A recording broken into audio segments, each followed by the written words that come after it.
Where's Melania? That's been the lingering question throughout much of Trump's presidency, as his wife spent most of her time in New York. Sure, she made the occasional contractually required appearance at state dinners, the UN, or anytime there was money to be made, whether pushing a worthless crypto coin or a book nobody asked for. Outside of that, her absence has been glaring. But now, after what was caught on a hidden camera, Trump might be wishing Melania stayed out of sight altogether. Video of the two fighting aboard Marine One has surfaced, and it's fueling headlines about their fractured marriage. We'll break it all down. But before diving into that Marine One blowup, let's rewind to what led up to it. Trump raging this morning about James Comey. Because that's how it went, where they made you go and take a mugshot. Is this more about justice or is it about revenge? It's about justice, really. It's not revenge. It's about justice. It's also about the fact that you can't let this go on. They are sick, radical left people, and they can't get away with it. And Comey was one of the people. He wasn't the biggest, but he's a dirty cop. He's always been a dirty cop. Everybody knew it. And it's, as far as the case is concerned, he gave an answer. It was a strong answer. He then verified it a couple of times because that was a very important answer. If he would have equivocated, if he would have been like a little bit less sure, that would have been very bad for him.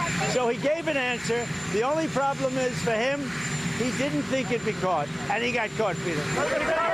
I must be a little confused because Trump and MAGA keep insisting that we have to tone down the rhetoric, claiming we're dehumanizing political opponents just for pointing out the obvious, that Charlie Kirk was a bigot.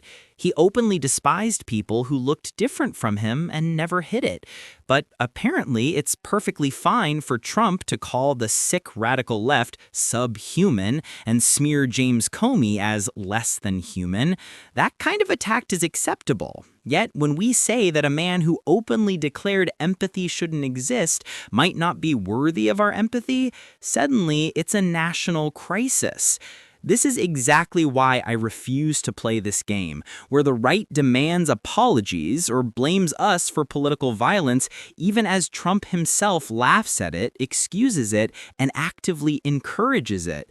I don't want to hear that nonsense, especially not from a president who is screaming, melting down, and ratcheting up attacks on Democrats with lies about the economy, all before he blows up in that screaming fight with Melania.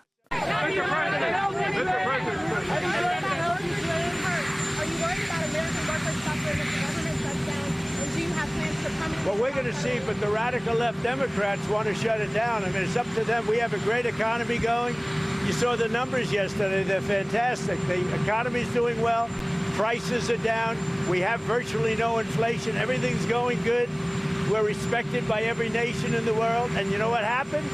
The Democrats want to shut it down. And they want to shut it down because they want to give billions, ultimately trillions of dollars to illegal migrants, people that came into our country illegally. Some of those people are criminals, but they came into our country illegally, and they want to give them the essential over years, trillions of dollars, and our people aren't going to stand for it.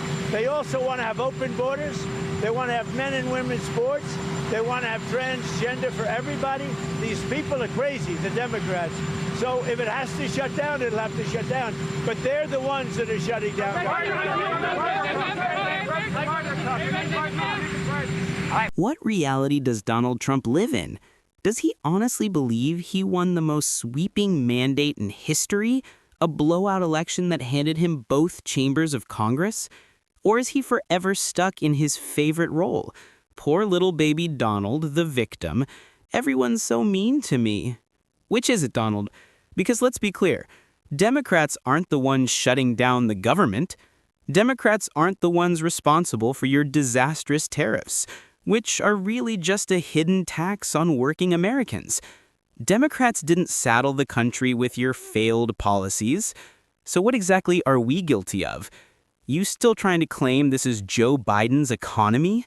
You can't pin that on anyone else, just like you can't run from that fight you were caught having with Melania.